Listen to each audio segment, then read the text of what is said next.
Welcome to the Wise Take DFS podcast. I am your host, CK013. You can find me on Twitter at CK_013. And I'm joined once again by one of Wise Take's finest DFS analysts, Mr. CamG333. You can find him on Twitter at CamG DFS. You're like the Triple H of MLB DFS, bro. I think that's catching on. I saw in the chat today, a couple people were saying that during that strategy session, they're like, "Oh, triple threes is coming in." Because it's a sick name, man. It's a sick name. Yeah. 333. You know what I'm saying? CamG, Yeah. 333. Trip threes, baby. I like it. That was a good one. I mean, you came up with it, so I'll give you props. You know what else I came up with? I came up with Johnny the Freak also. So I'm on a little bit of a roll here. I'm just saying. Well, you're the boss, so you gotta. That's kind of in your job title. So I'm not giving you too much.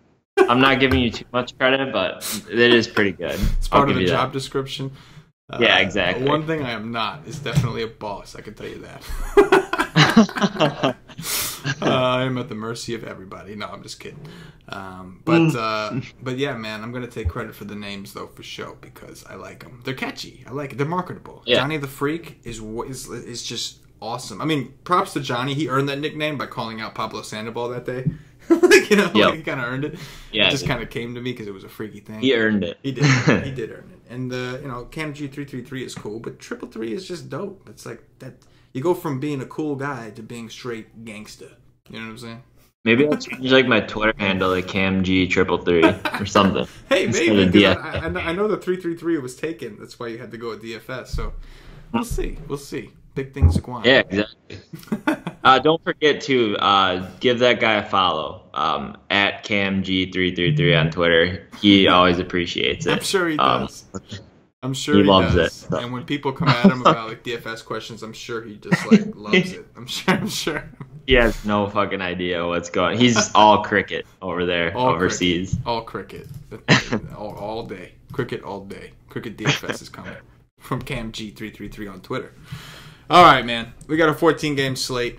Let's go ahead and jump in here. Cam had a big day today with the Nation, did the strategy session. I thought that was awesome, man. I listened to the whole thing, and it was cool, man.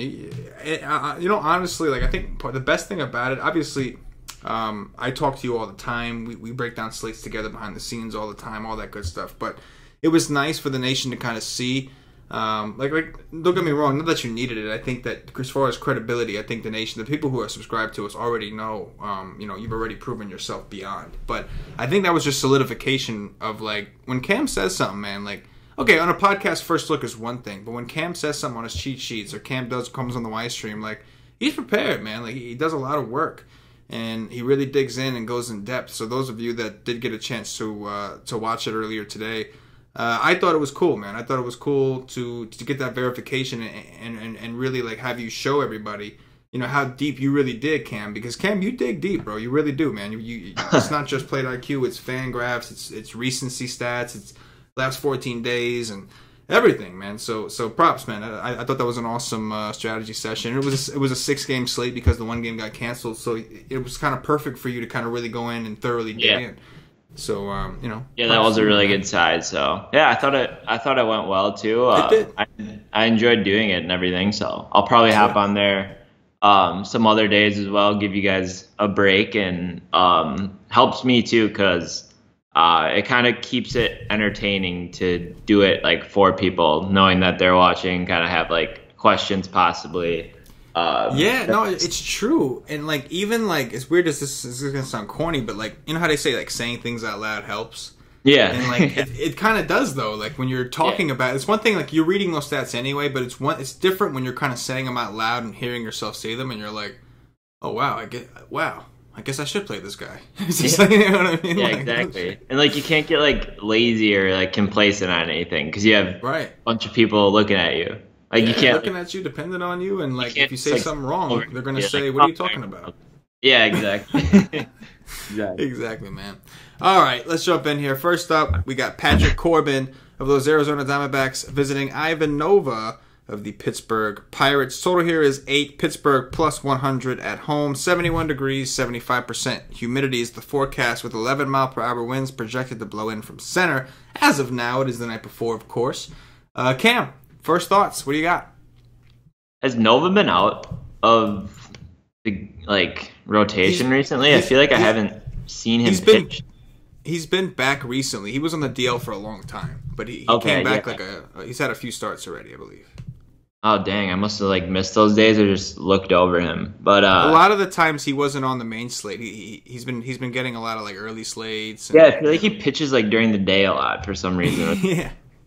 He does. I feel like whenever I play an early slate, he's always on there, no matter what. It's kind of weird. Well, he's old as shit, so I think he needs to early to bed, early to rise. He's on that. Yeah, that mentality. Yeah, he wakes up at 3 a.m. and goes to bed at 6. Exactly. Yeah, but I mean, it's kind of the same scenario here with Chad Kuhl in a way. We saw exactly what happened with him. A guy who struggles with left-handed hitting and kind of exploded today. I know you predicted that as well.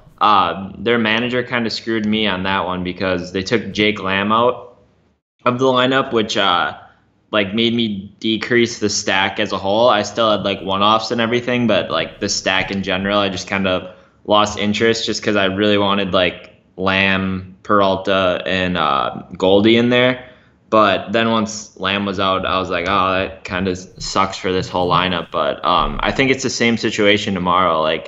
Nova struggles versus lefties. I'm sure they'll roll out a really left-handed heavy lineup as well. John Jay, Lamb should be in the lineup tomorrow after a day off. Peralta again, Del Scalzo, Marte. Wouldn't even be surprised if Alex Avila plays again today. That dude's going to save my night. 25 points at 2.6 is amazing. Possibly even Jared Dyson. So yeah, I mean the only righty in this lineup is going to be Goldie, who doesn't matter splits or anything going up against a pitcher. He's just an animal. So this is a really tough spot for Nova, and I definitely think you can take Arizona bats again tomorrow. Not the best ballpark, wind blowing in, but they've been really hot recently with all their bats back. They've been getting it going. So really like them, and especially like their middle infielders, the one-offs. If you're not stacking them, pretty good under 4K, Descalso and Marte. They've been hitting the ball really well. Corbin versus Pittsburgh. I don't know, it depends if we'll have money to spend on the slate, but I just don't like this matchup for him going up against Pittsburgh on the road. He does have swinging strike ability and everything, but Pittsburgh doesn't really strike out. 11-6. I don't know. I don't really want to spend that money on Corbin here in a spot where I think his upside's reduced. So I'll just pass. With that being said, probably not a whole lot of interest in this Pittsburgh team. Looks like they're going to roll out this projected lineup has them rolling out their lefty specialist kind of lineup. They put out Jose Ozuna, Sean Rodriguez, David Freese, who don't play every day. So they're guys who kind of just come in and play versus lefties. So kind of a cross-off. Yeah, I'm not interested in either pitcher. Nova at 6-2 is tempting, but I happen to agree with you that the D-backs are getting it together. They were my favorite stack today, and they did their thing, and that was without Lamb. I was also upset they didn't play Lamb. I really wanted Lamb to play. And just looking over at the BVP front, they don't have huge samples, but Goldschmidt is actually 4 for 9 with 2 homers. Jake Lamb doesn't have a homer, but he is 3 for 6.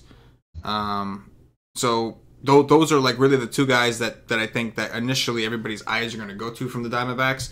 Obviously, it's a 14-game slate, so we don't want to overcommit to a stack just yet. And we have a huge ballpark here, and if these projected winds hold up, if there really is going to be 11-mile-per-hour winds blowing in from center, it could be a situation where I still don't want to take Nova, I still don't want to take Corbin, and like you said, just kind of cross off the game and move on. If the winds do get a little bit better, I could play some of these guys. I don't know if I do a full stack. It's easy to like the Diamondbacks in this ballpark when there's 6 games and 6 bad games. it's not so easy to fall in love with guys in this ballpark when there's 14 of them. So in the meantime, right now, I think that some of these guys are fine. Peralta, Lamb, Descalso, Marte seems pretty hot, and of course Goldschmidt. John Jay had a really good day today too. And then against Corbin, man, 11-6. No, thank you. Not against the Pirates. The Pirates got a pretty good WRC plus this year against lefties. And even then, man, this is a similar situation. Not a huge sample, but the guys that do have a sample have hit Corbin well. Josh Bell, who's been struggling this year, is actually 3 for 6 with a homer. Gregory Polanco is 4 for 8. And you can go down the list. There's more. Jordy Mercer's 4 for 11 with a home run. So not a ton of Corbin love for me either. So I'm with you, man. I think if the wins hold up, I'll probably just cross this game off. If the wins back up, maybe I can find some one-offs. I will say this: the Pirates guys are extremely cheap. So if we are hurting for value at any point, just look towards Pittsburgh, because I mean, Freese is 2.9, Jose Osuna's 2.9, Sean Rodriguez is 2.8, Jordy Mercer is 3.2. A lot of cheap bats off the gate. But I'm with you for the most part. Not a ton to love. But I guess we'll have to see what the rest of the slate looks like, because we could come crawling back. I know initially the other night, I forget what it was, but I remember I was like kind of writing off the first game, and when I went through all the others, I was like, oh shit, I got to go back to that first game. Reevaluate. But it's the best one. yeah, exactly. Like, you know what? It ain't looking so bad right now. But anyway, let's move on to the next. Zach Eflin of the Philadelphia Phillies visiting Tanner Roark of the Washington Nationals. Total here is 8.5. Washington minus 138 at home. 70 degrees, 85% humidity out in Washington. Looks like it's starting to cool down a little bit, but the humidity is still there. 9-mile-per-hour winds projected to blow in from right field. We'll see if that holds up as well. What do you got? So at 8.3, I think Roark might potentially be somewhat of a popular SP2 option going up against the Phillies. Strikeout 26.6% of the time so far in 2018 versus right-handed pitching. I could see where like people want to go to him. Let's see how they've been doing the past couple of weeks here. They're striking out still around that same clip here. So I think Roark would be a candidate where people might go to him. I just don't really love like attacking this Phillies team, to be honest. Like, I know there was a point in time where I attacked them, but they are striking out a lot, but now they're starting to get like their power back. So while they're striking out, like they're still a lot more dangerous now than they were when they were striking out and not hitting the ball at all. I think he's in play, but I just a little bit scared off against them. And then Eflin here going up against the Nationals, like they could throw out a really left-handed heavy lineup here versus Eflin. It's kind of a dangerous spot. We've been waiting for these Nationals bats to kind of wake up. They sucked again today.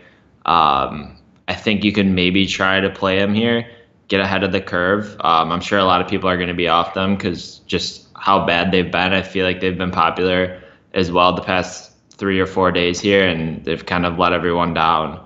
This might be a good spot to maybe jump back on them here against a guy who struggles against lefties, and they have a lot of lefties in the lineup. So wouldn't be a bad spot to go back to the Nationals. And then for the Phillies bats, I'll probably just play Odubel Herrera tomorrow and just start from there, man. This dude is on fire. 4 home runs in his last 4 games, 5 in his last 6. Starting to heat up. This guy's a really streaky hitter. 3 out of his last 4 games have been multi-hit games as well. Not striking out at all. I love him. Like, he's fucking awesome. So I'm gonna play him. And always like Rhys Hoskins, Carlos Santana is probably in a good spot as well. Nick Williams, if you need value, is fine. And Cesar Hernandez maybe in a stack or something. But yeah, I think I favor the bats a little bit more here than the pitchers, but I'll have to see what else we can work with. 8.8 for Eflin's just a little too expensive for me there. Yeah, I agree. I'm not paying 8.8 for Eflin. I know the Nationals are struggling, but Eflin is somebody who they could get right against. I know Eflin's thrown a little bit harder. That could actually help out these Nationals who are struggling in the hard contact department right now. Obviously, the harder a ball comes in, the harder it's going to go out. So I do think that after a day off, maybe Murphy and Eaton are worth looking at on the Nationals. They are projected for 4.9 runs, which I'm down with. Eventually, Bryce Harper's going to get it going, so I'm cool with that. Trey Turner, reverse splitsy, got a righty on the mound. So I do like the Nationals offense yet again. A little worried. They have been kind of beating me up a little bit in terms of like me playing them and them sucking. And then, of course, today we liked Gausman, and while Gausman didn't do bad, he didn't do great either. He just couldn't get the strikeouts. But the Nationals were still only scored 2 runs. Like, it was still like a bad offensive performance. But I think maybe Eflin could be a situation where they could potentially get right. Tanner Roark at 8-3. I never really pitch Roark. I do like to attack Philly because they strike out so much, but right now they just seem too hot. They're just like Rhys Hoskins is killing it. Odubel Herrera is back on the hot streak. It's like getting through the first like 5 guys. Well, really with Nick Williams, it becomes 6 guys. It's just tough. Maikel Franco doesn't strike out a ton. If he's in there, that could be trouble. So I don't know. I think I have a little bit more interest in the bats on both sides than I do in either pitcher. Again, I wouldn't play Eflin at 8-8 regardless. Roark was really the guy that I would consider. And even him, man, like he hasn't looked so great lately. And again, the Phillies, while I typically love to attack them, I'm going to wait till they go cold again. Because right now, they still strike out, but they're also hitting bombs, man. Like Hoskins and Odubel Herrera is just lethal right now. So I'm with you, man. I think the situation where I want the bats.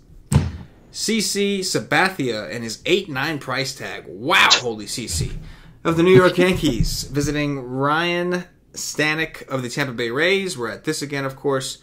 We'll be having a different pitcher. I'll see if I can find who that's going to be. In the meantime, total here is 8 Tampa Bay plus 150 at home.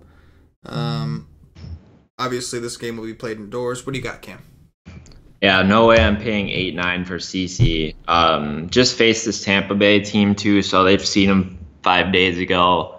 No way.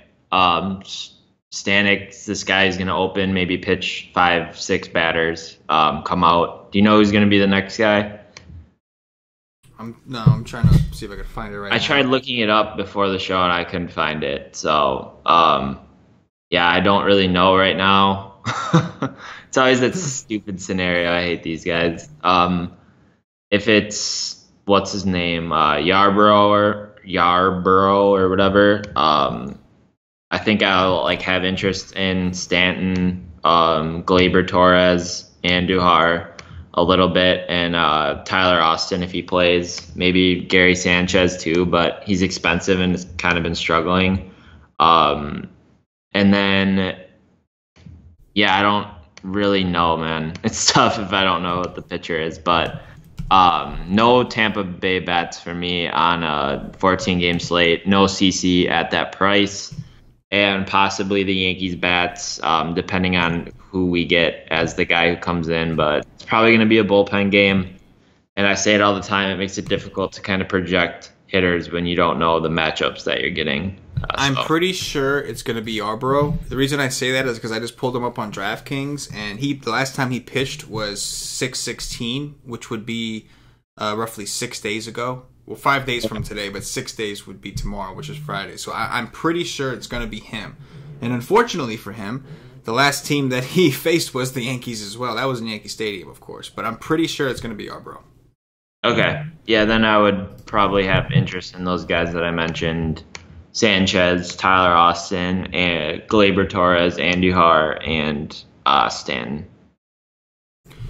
Yeah, man. I'm with you. The Yankees are not a team I typically like to play on the road, especially not in this particular ballpark.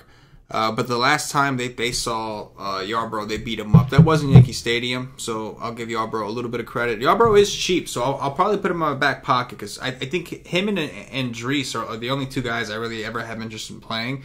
And Yarbrough is the only one that I think has a long enough leash. Again, it's the Yankees. The Yankees right now seem pretty hot. They smash left-handed pitching, so it's scary. But this is a huge ballpark, and the Yankees are known to struggle a little bit more on the road. I'm with you on CC. I don't really want any Rays, maybe like a Ramos or a Crone. Probably not, though. But I sure as hell don't want to pitch CC at 8-9. I think that's wild. Yeah, and you know what? He can go out there and ball out tomorrow, and I won't have any regrets about it. I'm just not paying 8-9 for CC. It's just no way. Yep. Next game, Wade LeBlanc. Last time he played these guys, he destroyed them. Of the Seattle Mariners, visiting Stephen Wright of those Boston Red Sox. This time the game is in Boston. Total here is 9. Boston minus 145. 70 degrees, 45% humidity out in Beantown. What do you think, man? Do you think LeBlanc is going to LeBlanc them again? He's 6'4" this time, so DraftKings smartened up a little bit here. I'm looking. Well, it's funny because I'm looking at like the prices for some of these guys, like Eflin and Rourke, and like CC is 8-9, and then LeBlanc's 6'4", coming off a 35-point game. Like, okay, whatever. I don't think he's going to come out and put like a 38 up again by any means. I don't like that he's going to be pitching out of Seattle and moving to Boston, which is a pretty good hitter's ballpark. Fly ball pitcher as well. That's scary. I'm going to kind of struggle probably here with that. I mean, a fly ball pitcher who does well in Seattle is way different when you move to the East Coast and you're a fly ball pitcher in some of these like AL East ballparks. So I'm a little reserved to kind of go here, I guess, just because I could see a path where, like, honestly, these guys for the Red Sox just have to hit like high fly balls and it gets over the green monster. So I could see a guy struggling where he's used to that big ballpark in Seattle. But with that being said, like, we know that Boston struggled all year against left-handed pitching, which is one of the reasons why like LeBlanc was a really good tournament play last time. Wasn't that on like a weekend slate or whatever? I believe so. Yeah, which sucked because I was like working or something, and then I got off of work and I saw that he put up like 100 points, and I was like, okay, that's sweet.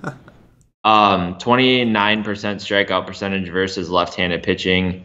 The past couple of weeks here for Boston, kind of continuing that trend. So I mean, he's definitely in a good spot. Like, Boston as a whole just isn't good versus left-handed pitching. Their lineup has a majority of lefties: Benintendi, Devers, and then they could get left-handed heavy, like, depending on what lineup they roll out. I'm sure they'll roll out like their watered-down lineup just to get a lot of the lefties out of there, which makes it even worse in my opinion. So the only guys you really have to worry about with LeBlanc is going to be Mookie, JD, and Bogarts. I think you could probably take a chance on either of those three. I mean, it's tough. I have interest though in LeBlanc.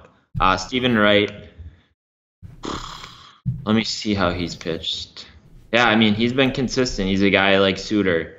I can keep doubting him or just shut up and play him and take the 20 points. So I'll have interest in him again tomorrow. Interested to see how he does. Probably going to have to look a little bit into him more, but I like him. 8.5 isn't great, but he's been doing well. So if I can just secure like a 20-point outing from him, I'll take it. Yeah, it's interesting because both these pitchers, obviously, both these teams just played, like you said, across the country. And we know the Red Sox have struggled this year against lefties. I don't think anybody was expecting that kind of performance from LeBlanc in all reality, but we got it. I don't like the fact that he is his price went up significantly, even though the Red Sox are home this time. We're talking about a smaller ballpark. Obviously, this team is across the country away from home. And I think that the combination of his price increase and the fact that Boston is at home this time, where like the Boston, the Yankees, Cleveland, there are certain teams that just hit better at home. And I think Boston is classified in there. So I wouldn't be surprised if after seeing them so much in that other game, if they did actually come out and get to him. So Mookie Betts, JD Martinez, Eduardo Nunez, Xander Bogaerts, like I think I could consider them. And as far as Stephen Wright, I'm with you 100% on this guy, man. Like I keep on doubting him, keep saying, "Oh no, he sucks. He's gonna get blown up. His knuckleball's not that good," and he continues to blink guys. So I'm just gonna keep my mouth shut. I don't think I'm not paying 8.5 for him. Not in this ballpark. I will not. But I also don't think I'm gonna be in a rush to attack him either. So with that said, we will move it on. Alex Wood, the lefty from Patio Joe's Los Angeles Dodgers, visiting Zach Wheeler of my disappointing New York Mets. Total here is 8. The Mets plus 135 at home, 72 degrees, 56% humidity. This will be the Mets' first game back home and their first game out of Coors, where they were able to put up a bunch of runs. And of course, the Dodgers are all the way across the country. What do you got here? Yeah, is this like they played today, right?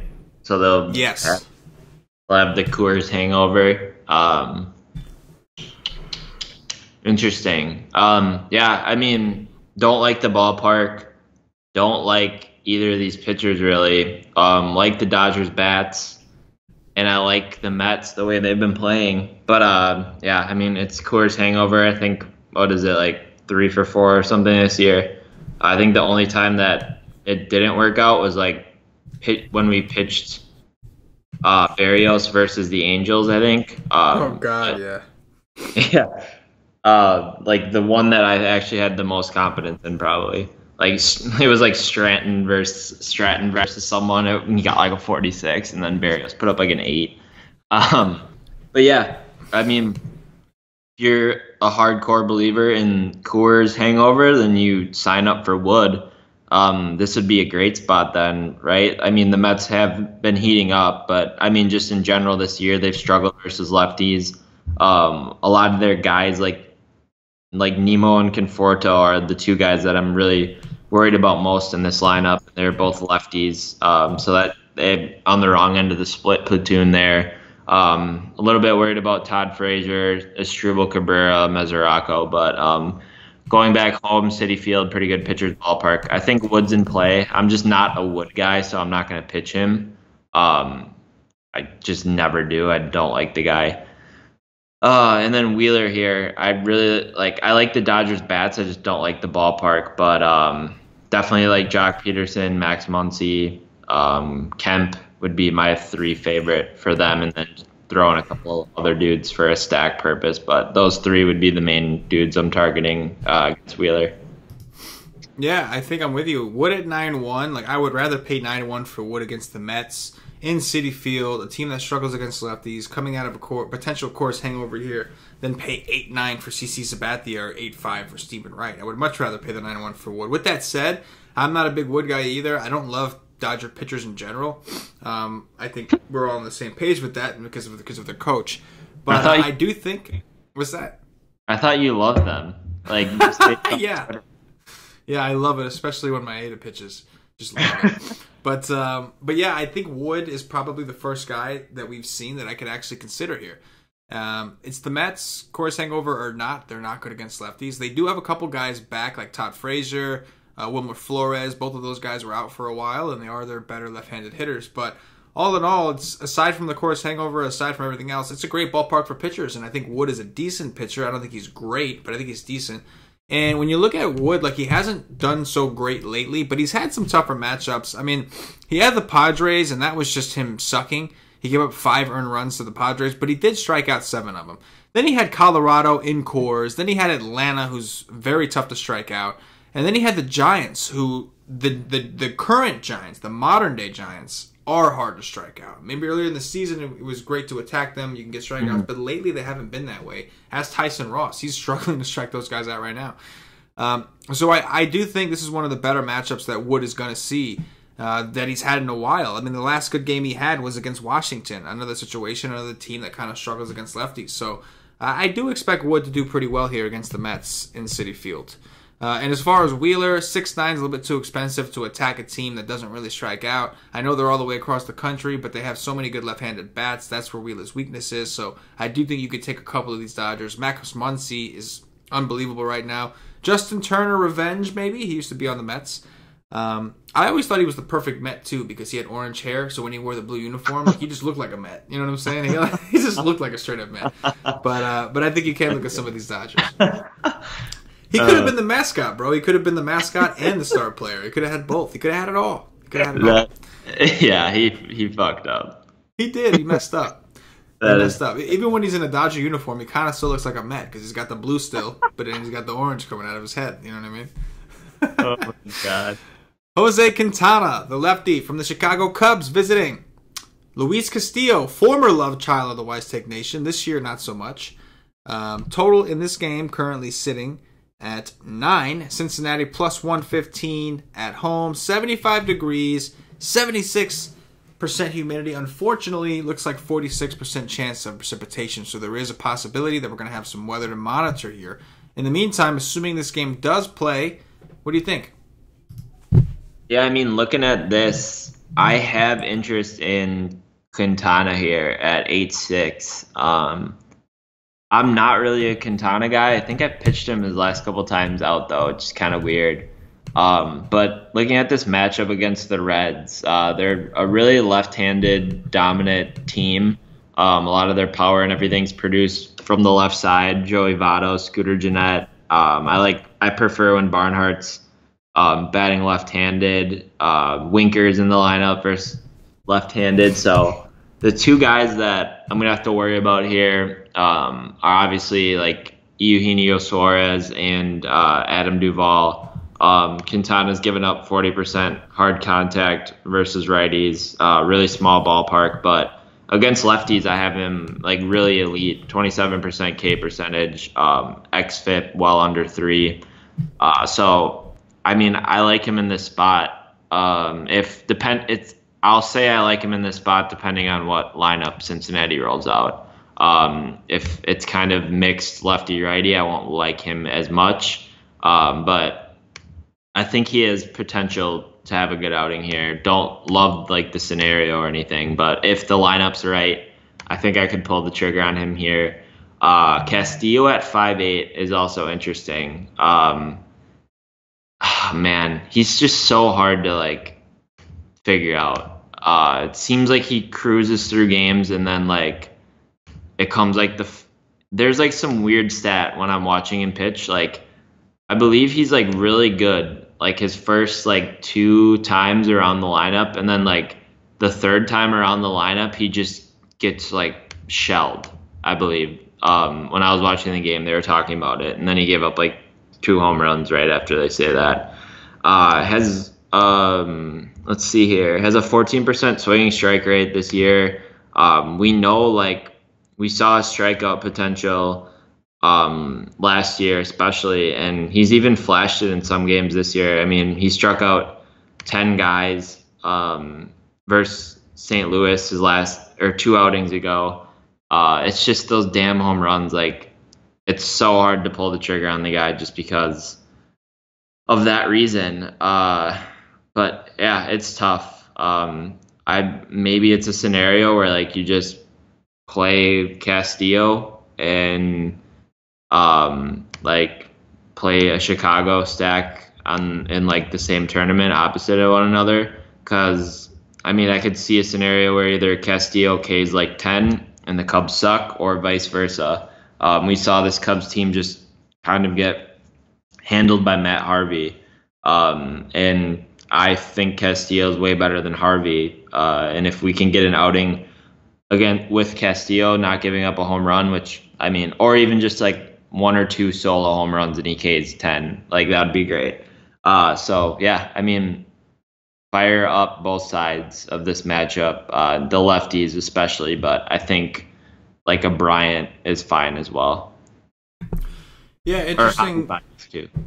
Yeah, interestingly enough, I think Quintana is in play. I do think that Suarez and Duvall can give him some trouble. Duvall has been hitting lefties a lot better this year, and we got a small ballpark. But Quintana pitched really well against Cincinnati earlier this season, so I don't hate it at 8-6. I really don't. And Castillo, I do have interest in, man, mainly because of his price. Like, weirdly enough, like I didn't look at his stats, but just looking at his game logs, it looks like he has actually pitched better at home, surprisingly, even though he does pitch in this terrible ballpark for pitching. So if the game does happen to play, I think I could take a chance. You mentioned he has a pretty solid swinging strike rate. So even though he hasn't looked like the same Castillo from last year, he's got the potential. And at 5'8", there's just so much upside there. Like he's capable of putting up a 20. Not just that, but we watched Matt Harvey pitch pretty well against the Cubs today. And Matt Harvey, I don't care. He's terrible. I don't care that he pitched okay against the Cubs. He's terrible. And he pitched all right. So there might be something to attacking the Cubs on the road or whatever the case may be. So yeah, I think that it's a situation where I'm leaning more towards both pitchers. And I think Luis Castillo, as of right now, one of my favorite cheaper options on the board. The issue, of course, is going to be the weather.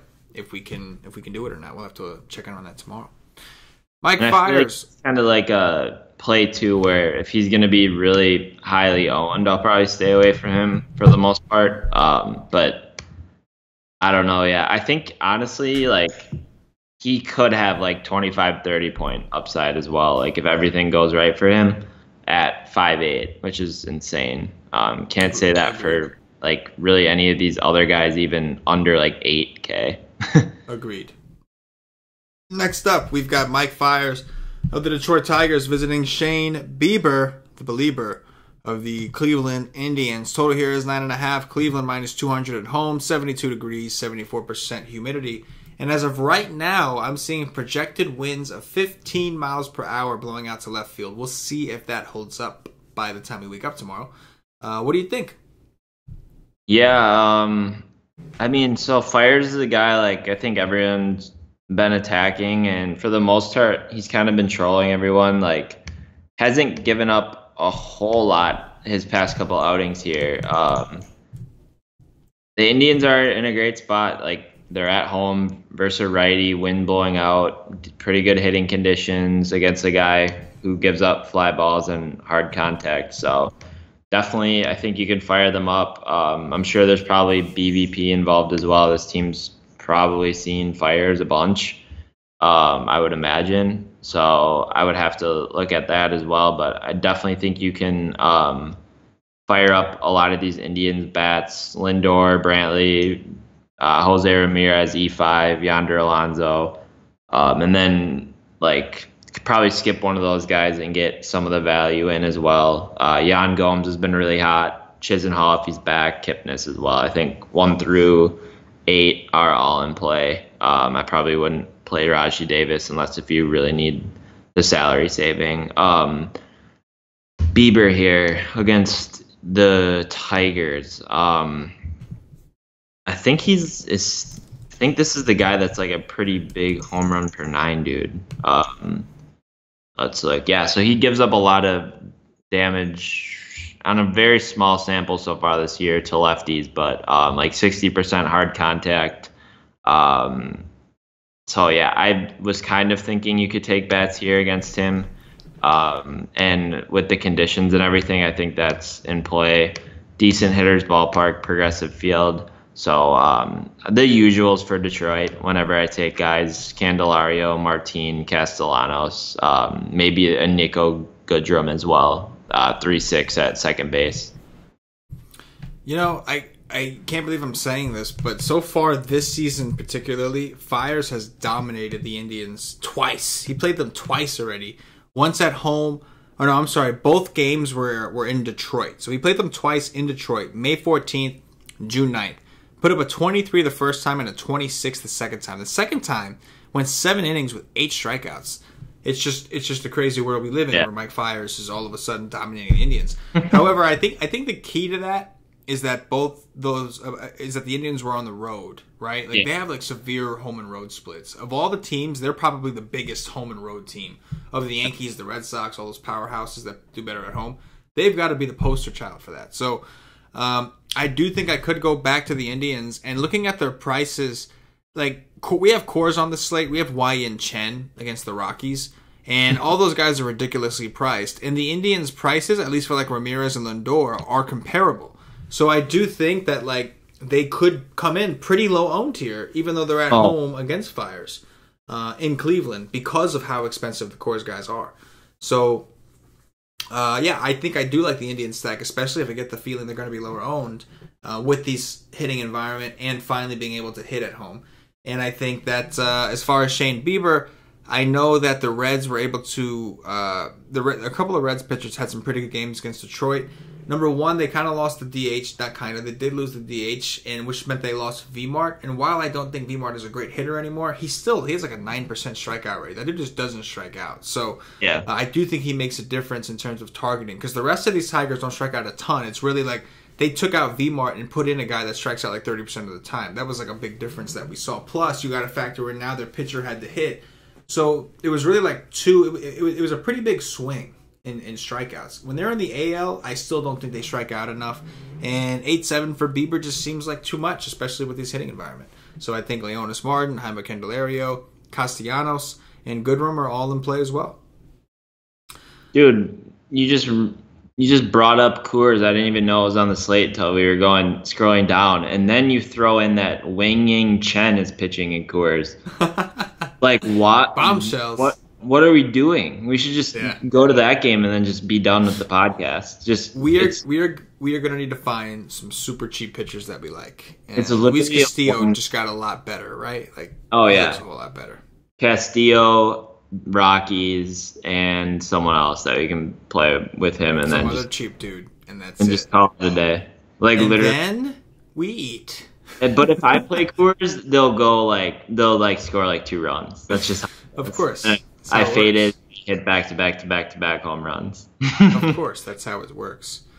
Alex Cobb of the Baltimore Orioles visiting Sean Newcomb of the Atlanta Braves. Total here currently sits at 8.5. Atlanta minus 200 at home. 78 degrees, 77% humidity.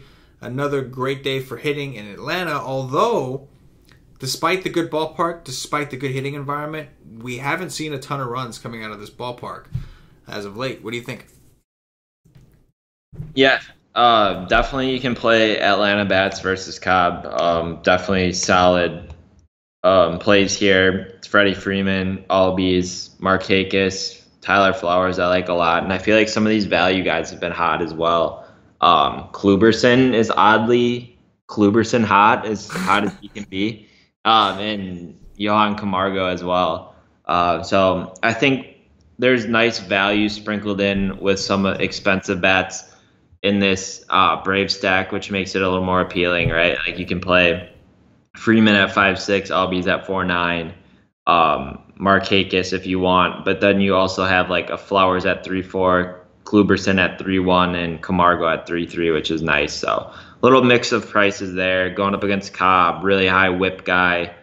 Gives up power as well, home runs there, and just in general can give up a lot of points to stack. So I think the Braves are well in play, probably get way overlooked as well with some of these other spots on the board here, like we're talking about Cleveland, Coors. So for sure, I think they'll probably be a good stack contrarian as well, possibly. Newcomb here going up against Baltimore, 10.5, a little bit of a discount off of someone else we talked about, I believe, who was like 11K. Yeah, Corbin.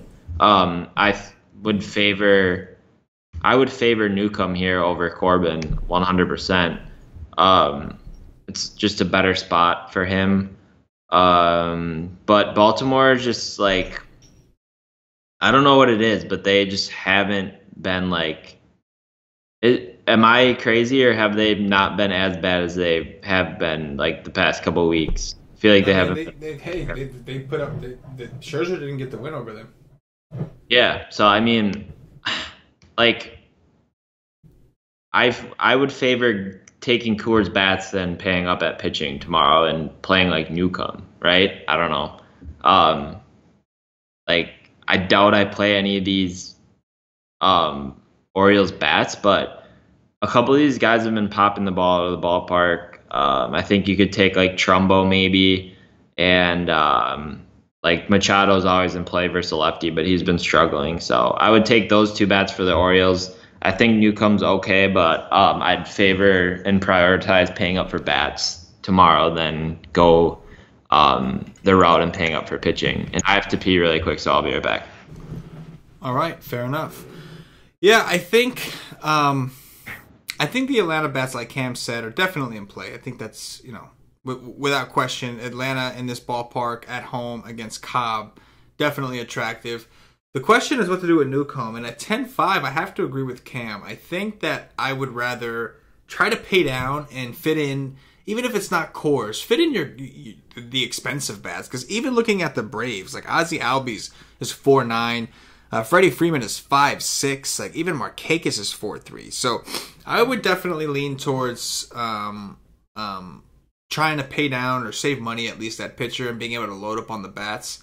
And on top of that, one thing I'll say about Baltimore, surprisingly, if you actually look at their individual numbers versus lefties, Baltimore is not striking out as much against lefties. If you look at their actual numbers, like you'd be surprised. Yeah. Guys like Adam Jones, all these guys, like even if they're not necessarily hitting well against lefties, they're really not striking out against lefties, and that's a problem when you're going to pay 10-5 for a pitcher pitching in a hitter's ballpark. So I'm with you, man. Like I think Newcomb. If somebody said, "Oh, I'm playing Newcomb tomorrow," I wouldn't sit there and like beg them not to. But at the same time, I'm not really interested in any of the top tier pitchers. I think I want to save some money because, like you said, we got a lot of great hitting environments that I think that people who pay up are not going to be able to afford. So I would rather take my leverage that way and just try to find a pitcher who I think could put up some decent scores, at least for their salary. So I'm with you there, man. I think the Brave stack, and the Brave stack is another one of those stacks you can consider. But either way, I'm going to want to pay up for bats, and I'm not going to be able to do that by paying all these expensive pitchers. So I'm with you, man. Next up, Danny Duffy, the lefty from the Kansas City Royals, visiting Dallas Keuchel of the Houston Astros. Total here is 8.5, Houston minus 300 at home. If they open up the roof, we're going to have 91 degrees, 63% humidity, and 10-mile-per-hour winds blowing out to center. But sounds a little uncomfortable for the fans. I have a feeling they may close this roof. Either way, they'll close it. What do you got? Really like the Astros bats tomorrow. They've definitely started to come around past couple of weeks here. They're red hot. And then facing a lefty, which they just have destroyed over the past year here. So I really like them too. They're in a great spot. George Springer is an elite play. Bregman's red hot. I like Carlos Correa.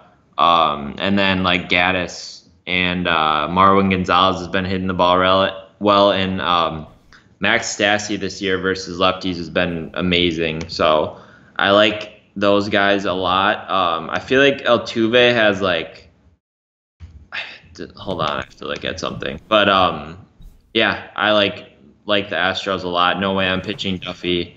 I'm not a Keuchel guy at all. Never pitch him, so I'm not going to pitch him either.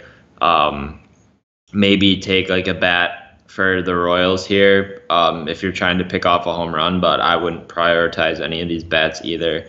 So all Astros bats for me in this one, no pitching. Yeah, it's it's funny, man. I'm looking at Duffy's game logs against Houston, and last year he played Houston once, and he was 9-7 going into that game. Isn't that crazy? Like to think about it. I mean, he was good last year. He was. This year, different story. He played them once already. He was at home in Kansas City. He was only 5-1 that day. Still gave up 6 earned runs. That was actually his last start, I think, after that dominant performance against the A's. Houston is pretty hot right now. We knew that eventually they were going to hit lefties. Like they're one of those teams that like them being bad against lefties is just weird. So I think we all were talking like eventually it's going to catch up, and I think they're at that point where they're starting to get it together. So I do like the Houston bats for sure. They're another one of those expensive stacks, and like I think it goes back to our point where we would rather not pay up for pitcher. We'd rather try to find some cheaper options because there's a lot of expensive bats that we're going to want. And so Houston definitely in play against Duffy. Keuchel I think is okay because of his price at 8.4. I'm just not a big fan of playing pitchers against Kansas City. I know that they're not a great offensive team, and so a lot of times, even without strikeouts, pitchers can have good games. But I just not a fan of it. I think Keuchel did have a decent game against them last time. That was in Kansas City. This is a little bit of a better hitting ballpark. It's not a great hitting ballpark, but a little better than Kansas City for sure. So Keuchel I think is okay, but he's kind of like a vanilla. Maybe he feels like a cashish kind of play. Because I don't think in cash games, I don't think you're going to want to play a super expensive guy because you're going to want some chorus bats or some whatever. And so that's what Keuchel feels like to me. It feels like kind of like a cashy type play. We know that Keuchel can struggle with walks. Kansas City really doesn't strike out a ton. They're really working on the count. And so, I think the Houston bats are my favorite from this game. Jack Flaherty of the St. Louis Cardinals visiting Junior Guerra of Cammy Boys, Milwaukee Brew Crew. Total here is 8.5, Milwaukee minus 110 at home. Obviously, it looks like it may rain. I'm sure they'll close the roof and do what they do there. What do you got, man? Your Brew Crew put up a lot of runs today. Oh, yeah. So I said on the podcast last night to play Carpenter every game in the series, and he's he's gonna do well for you at least once. Hit a home run first pitch of the game, so that was nice.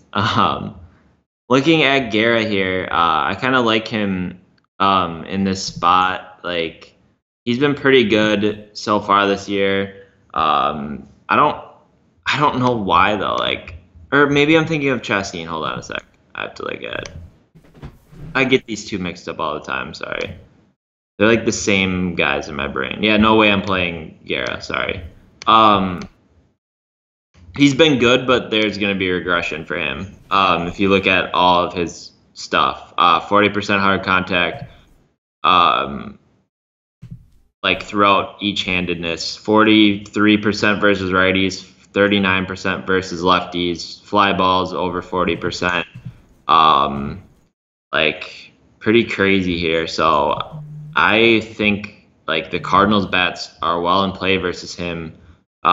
He's been pitching really well, like ERA standpoint, but I would expect some regression here for him, just with a lot of those numbers that I was just seeing.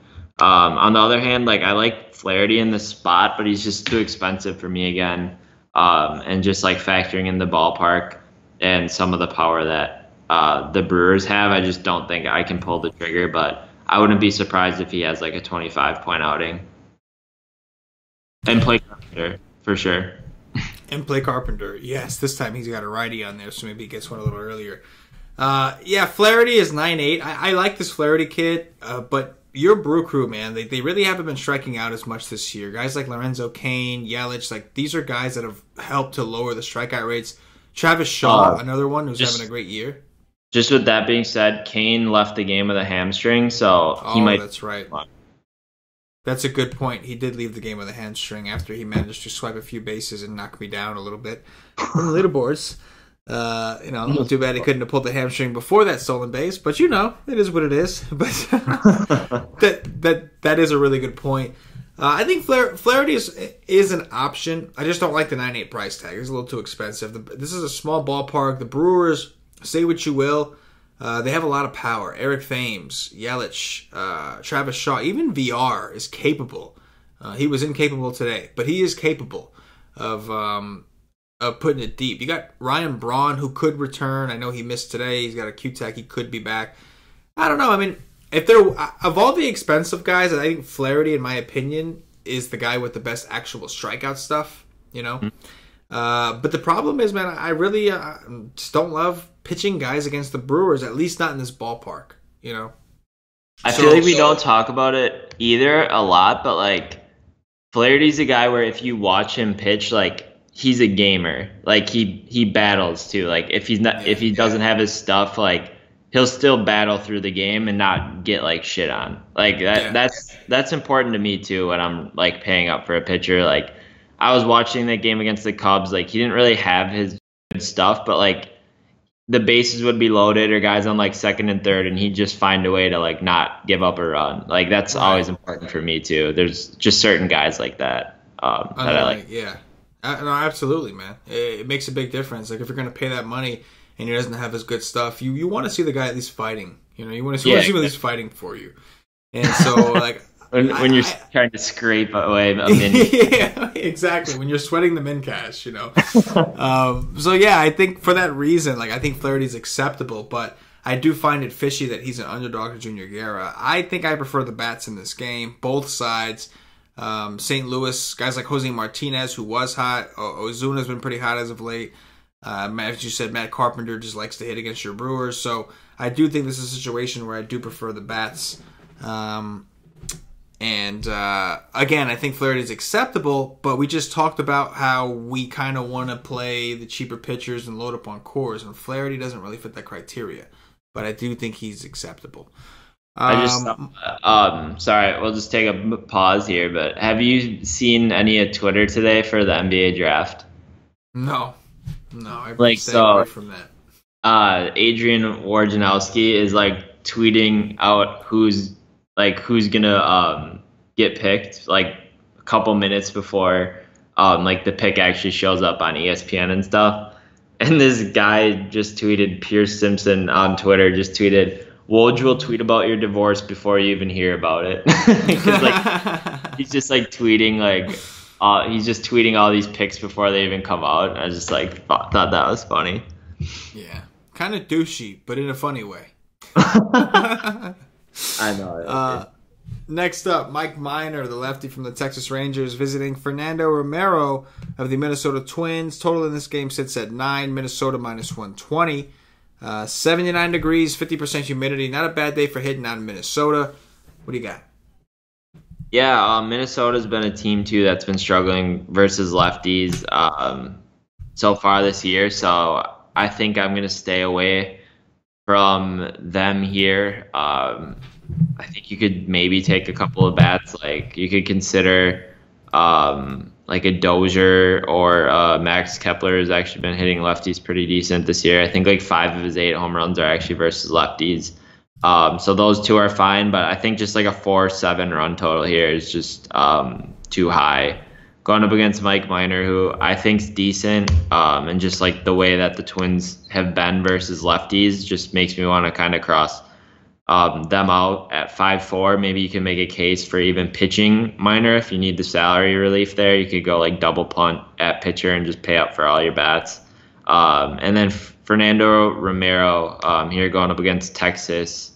What's his price? Is he 7.5? 7.5. Okay. I mean, Texas outside of Texas is always a little more appealing to attack, but he had like a really good outing his first couple starts, and he's kind of come back down to earth here, giving up more hits, runs, home runs as well. So I don't know. I don't love the spot here for him. Texas is kind of concerned. Like, I don't love picking on Texas, really. They kind of seem to be a team that gets picked on a little bit more than they should, I think. I think they have a lot of actually really solid bats now in their lineup, with like Beltre and Andrews back. So I think this Texas lineup's kind of one that I'm scared to attack now. So I'll just maybe pitch Minor and kind of cross out Romero and these Twins, and maybe like take Texas is probably going to be a team I'm going to have to dig into a little bit more versus Romero here. Yeah, I think first look, I'm interested in Minor. Like you said, the Twins have struggled against lefties. I know that recently they've done a little bit better. Max Kepler and Eddie Rosario, the two of their lefties, have been their best best hitters against lefties. Eddie Rosario missed the game today. I think he had some kind of injury or something, so we'll see if he actually plays. I think Eduardo Escobar left the game with an injury as well. So let's see what kind of lineup we get. I do know that Joe Mauer coming back definitely hurts the strikeout upside. As a guy that just really doesn't strike out a ton. But still, Mike Minor, 5.4, I could do that. We talked about wanting a couple cheap pitchers to be able to afford the expensive bats. And right now, Castillo and Minor, man, that could really make that happen. Like, you could really go to town. So I know it sounds crazy to go that low with two pitchers and sacrifice so much upside with some of these other guys.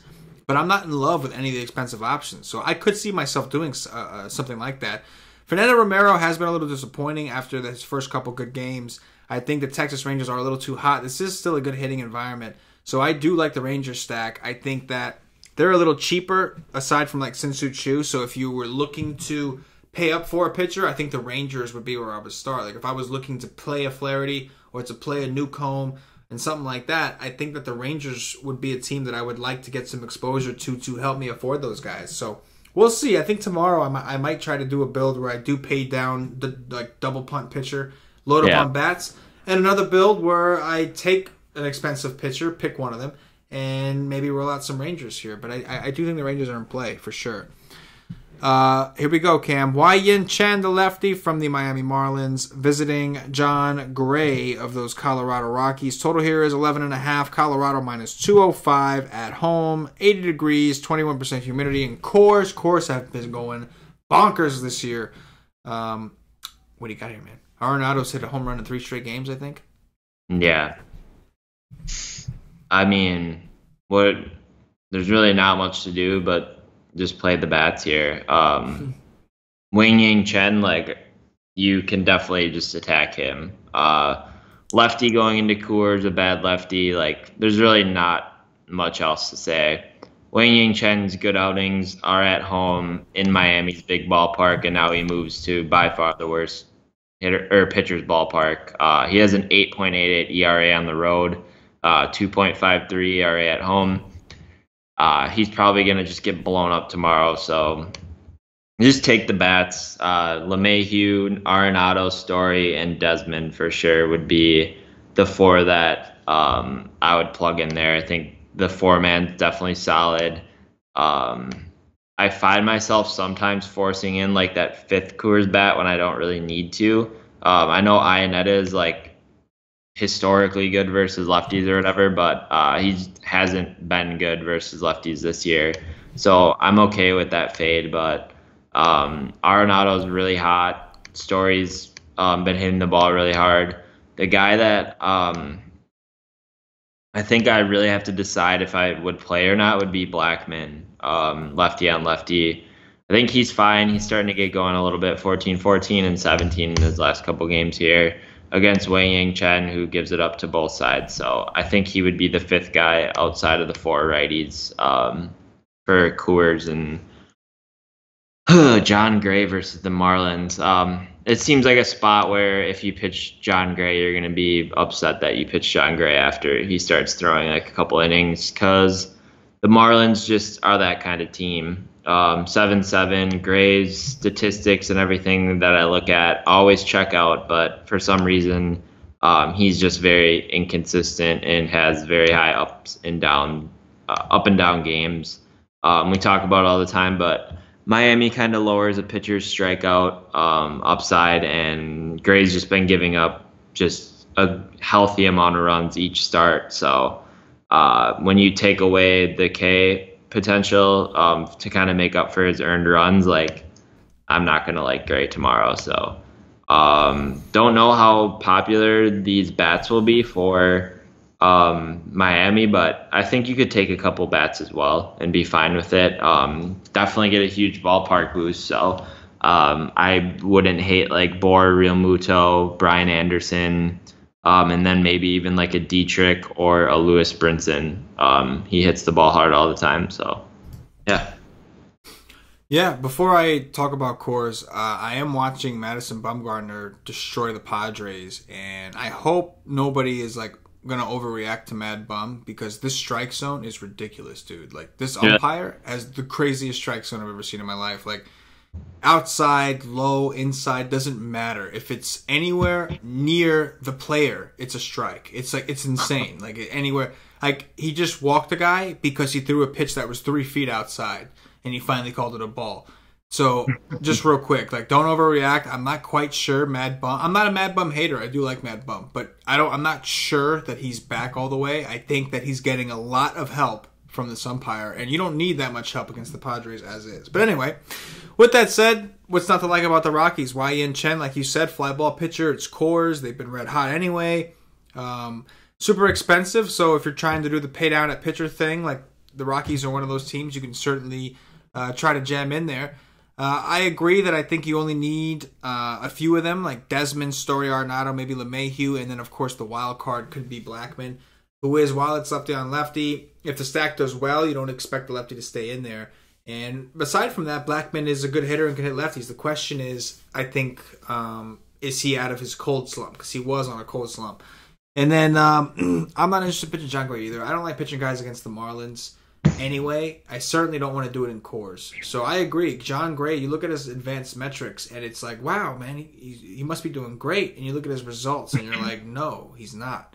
Yeah. So weird. I think that the Rockies' bats are the main thing.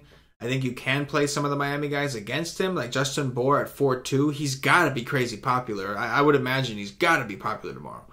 Because people, like, that's the one Marlin that people do like to play. So, yeah, I think it's an interesting spot for the Marlins, and we'll have to see what kind of wins out.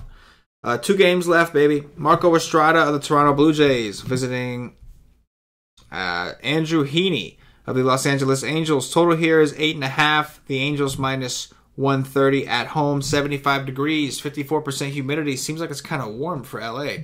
Those lucky pricks. What do you got?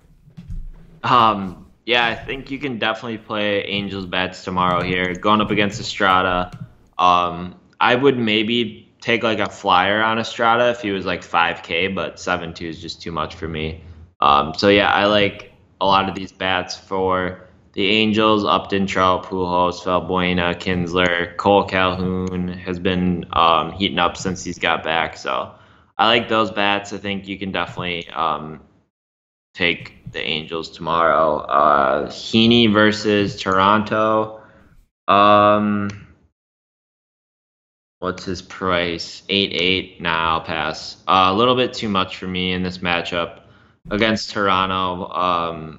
I just don't love it. I wish he was a little bit cheaper. Some of these Toronto bets kind of scare me with the power they have against left-handed pitching. Like Teoscar Hernandez, obviously elite versus lefties. Morales has been hot lately, and I feel like Grichuk's been pretty good as well. So, like, don't hate it, Heaney. Like, I think he's okay. I'll have to dig into him a little bit more, but at first look, I just kind of want to pass and maybe play a couple bats from this game. But for the most part, I think there's better spots on the slate. Yeah, I'm not too interested in Heaney at 8.8. Doesn't really fit the bill. Toronto's a team I really don't love to attack, especially not with any expensive pitchers. They're especially with a lefty. They're so right-handed. Just a lot of righties. But I kind of like the Angels stack here. Like Estrada 7.2, I'm with you. Estrada's look great, but he's kind of had good matchups, sort of. Like he had the Yankees. He was 4-1 that day, and the Yankees were kind of slumping, if you want to call it something. They were still winning games, but we know they don't pitch as well on the road. Then he played Baltimore, a team that does struggle against right-handed pitching. Then he played the Nationals. The Nationals are in the midst of one of their worst cold slumps that we've seen in years from them. So, like, not to say that the Yankees and Nationals are easy matchups, but he caught them at the right time. He just caught them at the right time, in the right situation. Marco Estrada is a reverse splits pitcher. He's given up significant hard contact to righties. He's giving up he's giving up 33.8% hard contact to righties opposed to 25% to lefties. He's got a 370 WOBA to righties and a 259 ISO to righties compared to a 317 WOBA and a 207 ISO to lefties. His exit velocity is higher, his distance is higher, everything to righties is higher. He's an extreme fly ball pitcher. I know it's a big ballpark, but on top of that, these Angels who are predominantly right-handed, now they're not just right-handed, but they're better against righties as well. They're another one of those right-handed teams that hit righties better. This just seems like this is lining up for a great spot for the Angels. Mike Trout is 4 for 10 off Estrada with 2 homers. Justin Upton is 4 for 7. Andrelton Simmons, that guy doesn't have BP against anyone, and even he is 6 for 12. Albert Pujols is 4 for 10. I think that the Angels could be a very sneaky stack that have some upside, and I can definitely see them getting to Estrada. I agree. I'm not paying 7.2 for Estrada, even if it was a good matchup. The price is just too high. And I think the Angels could be very sneaky here. Yep. Last game on the board, Clayton Richard of the San Diego Padres visiting Chris Stratton of the Freaks, San Francisco Giants. Total here is 7.5. San Francisco minus 130 at home. 67 degrees, 65% humidity. What you got, Cam? I don't really like anything in this game at all. Enough for me to kind of just cross it off. Honestly, I don't. There's a lot better spots for bats and for pitching, in my opinion. The pitching's a little bit too expensive, and the bats, I just can't play them versus like.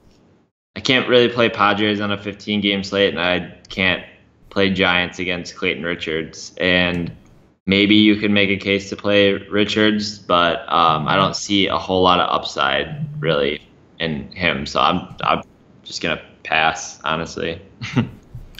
Hey man, I'm with you. I'm just not into this game. Huge ballpark. Clayton Richard is kind of expensive at 7.9. Like, I don't see a ton of strikeout upside. Chris Stratton against the Padres, I understand, but he's been bad against lefties. The Padres will probably throw out Spangenberg and Rafael Lopez and obviously Hosmer. They got Will Myers back. I'm just not trying to do it with Stratton. It's a great ballpark. If you wanted to try it at 7.3, it's not the worst idea. Don't get me wrong. But he's kind of priced in a situation where, like, I like guys that are cheaper than him more. I like guys that are expensive than him more. He's just kind of in a weird spot. So I'm with you. I'm totally fine with crossing off this game. On a 14-game slate, you would think that this isn't going to be a make-or-break spot, but who knows? With that said, that's going to do it for the game by game. At this point, I'll remind everybody, if you haven't already, check us out at wisestake.com. I don't know what you're waiting for. Come ride with us. Come check out the nation. $2.50 is all it takes to get you a day pass to come try us out and see what we have to offer. You can always buy a day pass whenever. There's no limitations, but of course, once you get some of this DFS crack, you're going to want to subscribe monthly, maybe even seasonally or yearly. But yeah, for now, try a day pass to start off. $2.50, all it takes. You will get, tomorrow is Friday, so we do have a Wise stream, which will be an hour and a half before lock. It's kind of like this, but after our guys have done our research. I think pretty sure it's going to be me and Paulie on the Wise stream tomorrow.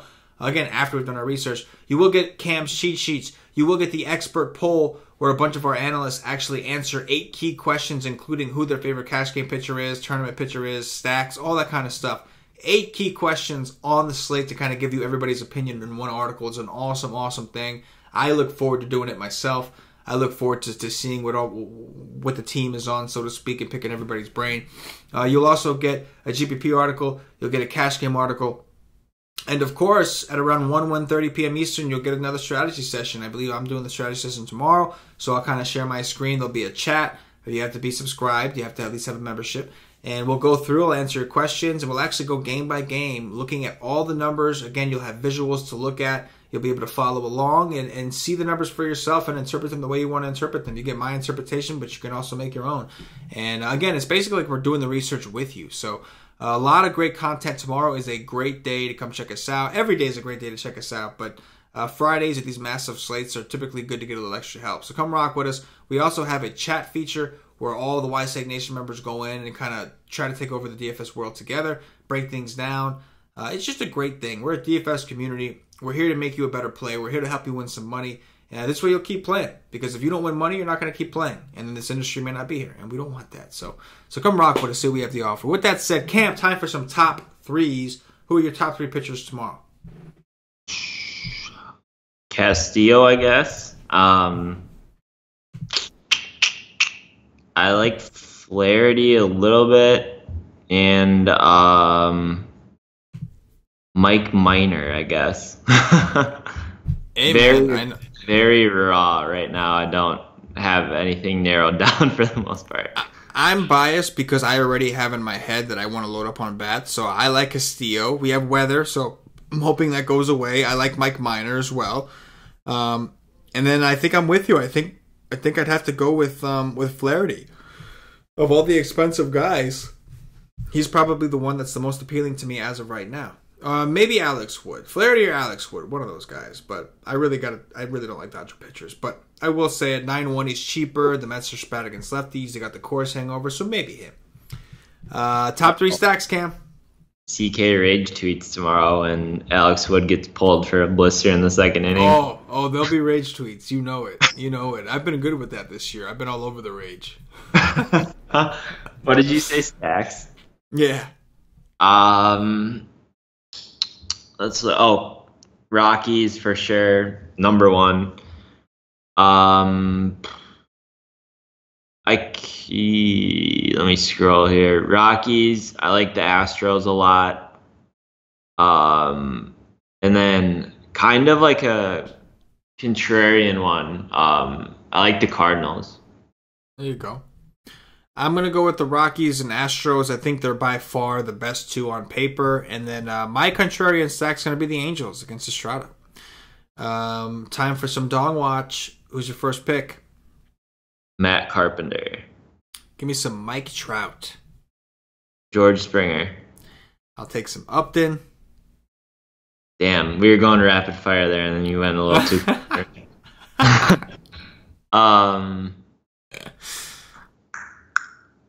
shoot.